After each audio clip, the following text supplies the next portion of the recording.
Hi అండి, నమస్తే. Welcome back to Veni's kitchen. Veni's కిచెన్లో మీ అందరి కోసం పర్ఫెక్ట్ పూరీ కర్రీని సింపుల్గా టేస్టీగా మనకి హోటల్లో టేస్ట్ ఎలా అయితే ఉంటుందో అదే టేస్ట్ వచ్చేలాగా ఇంట్లోనే సింపుల్గా మనం ఎలా తయారు చేయాలో చూపిస్తానండి. ఈ పూరీ కర్రీని ఒకసారి ఇలా చేయండి, టేస్ట్ అయితే సూపర్గా ఉంటుంది, మీ అందరికీ కూడా నచ్చుతుంది. ఇప్పుడు దీన్ని ఎలా తయారు చేయాలో చూపిస్తాను. దీనికోసం ముందుగా ఒక ప్యాన్ తీసుకొని దాన్ని స్టవ్ పైన పెట్టేసుకొని స్టవ్ వెలిగించేసుకొని దానిలోకి ఒక 2 స్పూన్ల దాకా ఆయిల్ వేసుకోవాలండి.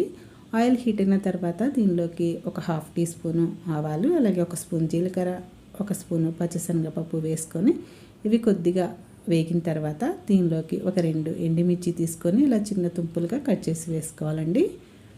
ఇవి కూడా కొద్దిగా వేగిన తర్వాత దీనిలోకి ఇప్పుడు కొంచెం కరివేపాకు, అలాగే పచ్చిమిర్చి, మనకి దీనిలోకి కారం అంటే ఓన్లీ పచ్చిమిర్చి మాత్రమేనండి తీసుకునేది, రెడ్ చిల్లీ కారం అయితే తీసుకోము. కాబట్టి కారం కొంచెం స్పైసీ కావాలి కాబట్టి దానికోసం ఒక 4 నుంచి 5 పచ్చిమిర్చి వరకు తీసుకొని ఇలా చిన్న ముక్కలుగా కట్ చేసి వేసుకోవాలి. అలాగే ఒక ఆనియన్ తీసుకొని దాన్ని కూడా ఇలా సన్నగా నిలువుగా కట్ చేసి వేసుకోవాలండి. ఇవి కొద్దిగా పచ్చివాసన పోయి వేగితే సరిపోతుంది, మరి ఎక్కువ వేగాల్సిన అవసరం లేదు. అలాగే దీనిలోకి కొద్దిగా పసుపు, అలాగే రుచికి సరిపడా ఉప్పు వేసుకోవాలండి. ఈ మొత్తం కూడా బాగా కలిసేలాగా కలుపుకోవాలి. మనకి హోటల్లో ఎలా అయితే టేస్ట్ ఉంటుందో అదే టేస్ట్ వస్తుందండి, మీరు కూడా ఒకసారి ఇలా ట్రై చేయండి. అలాగే ఒక 2 టమోటాలు తీసుకొని ఇలా చిన్న ముక్కలుగా కట్ చేసి వేసుకోవాలి. ఈ మొత్తం ప్రాసెస్ లో ఫ్లేమ్లో పెట్టి చేసుకోండి. కర్రీ అనేది బాగా మగ్గుతుంది, కొంచెం టైం పట్టినా కూడా టేస్ట్ కూడా బాగుంటుంది. ఓకే అండి, ఇప్పుడు ఇలా మగ్గాయి కదా టమోటా ముక్కలు. దీనిలోకి నేను ఒక 2 ఆలు తీసుకొని ముందుగా మనం ఈ ఆలుని బాయిల్ చేసుకోవాలండి వాటర్లో.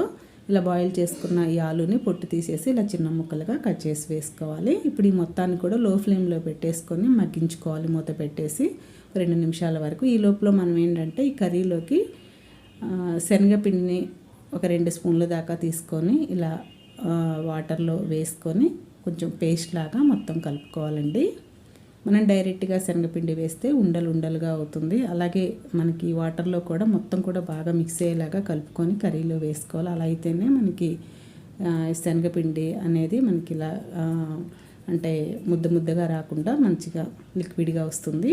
ఓకే అండి, ఇలా కలుపుకున్న ఈ శనగపిండి మిశ్రమాన్ని దీనిలో కర్రీలో వేసేసుకొని ఇప్పుడు మనకి గ్రేవీకి సరిపడా వాటర్ వేసుకోవాలి. అంటే సుమారుగా నేను ఒక 2 స్పూన్ల శనగపిండికి ఒక 2 కప్పుల వరకు కూడా ఇలా మనం వాటర్ వేసుకోవాలండి.